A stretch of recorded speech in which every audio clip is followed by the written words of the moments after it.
I know you're in North Carolina now helping to get out the vote, but aren't you embarrassed by the blatant attempts to register phony voters by Acorn, an organization that Barack Obama has been tied to in the past?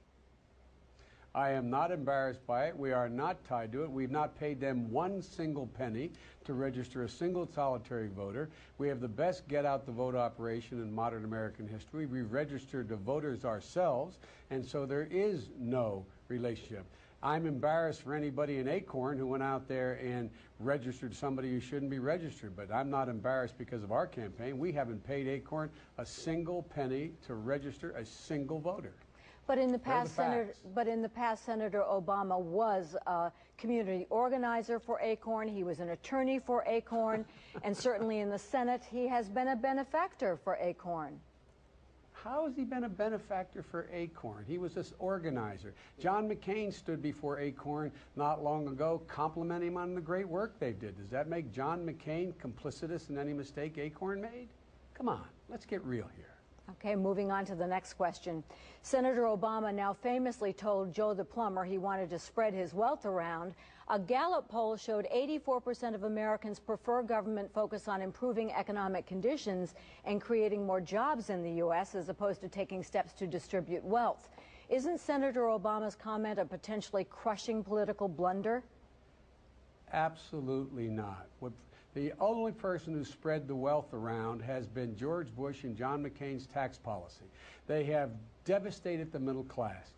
For the first time since the late 20s, 1% of the American people make over 21% of all the income in America. That wasn't the way before George Bush became president. All we want is the middle class to once again have a fighting chance. That's why we focus all of our efforts on restoring the middle class and giving them a tax break. And John McCain doubles down on Bush's tax cut and adds $300 billion in new tax cuts for the largest corporations in America and the wealthiest Americans. We don't think that's the way to do it. We think give the middle class a break. That's the way to do it. You may recognize this famous quote, "From each according to his abilities, to each according to his needs." That's from Karl Marx. How is Senator Obama not being a Marxist if he intends to spread the wealth around? Are you joking? Is this a joke? No. Or is that a real question? That's a question. He is not spreading the wealth around. He's talking about giving the middle class an opportunity to get back the tax breaks they used to have.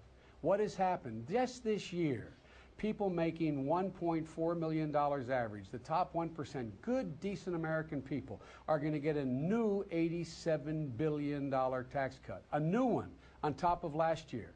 We think the people should be getting that tax break, or not continue to redistribute the wealth up. We think middle-class taxpayers should get a tax break. That's what we think. It's a ridiculous comparison, with all due respect. Now, you recently said, mark my words, it'll not be 6 months before the world tests Barack Obama. But what worries many people is your caveat, asking them to stand with him because it's not going to be apparent initially that he's right. Are you forewarning Americans that nothing will be done and that America's days as the world's leading power are over?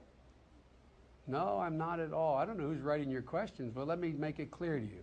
The fact of the matter is that everyone has acknowledged, from Colin Powell on, that the next president of the United States is going to be tested, whether it's John McCain or it's Barack Obama. The reason is our weakened position in the world. We're stretched thin throughout the world. Our economy's in free fall right now, and they're going to be tested. Every president is tested. And the point I was making is Barack Obama is much better prepared to handle whatever crisis it's going to be than John McCain, because John was wrong in Iraq, saying we'd be greeted as liberators, we'd be out of there, wrong in Afghanistan, saying we've already succeeded, wrong in North Korea, and saying the president shouldn't negotiate. Barack Obama's been right, John McCain's been wrong. That was my point. Barack Obama is more ready than John McCain. Getting back to the spreading the wealth question, what do you say to the people who are concerned that Barack Obama will want to turn America into a socialist country much like Sweden? I don't know anybody who thinks that except the far right wing of the Republican Party. Okay, Senator Biden, thank you very much.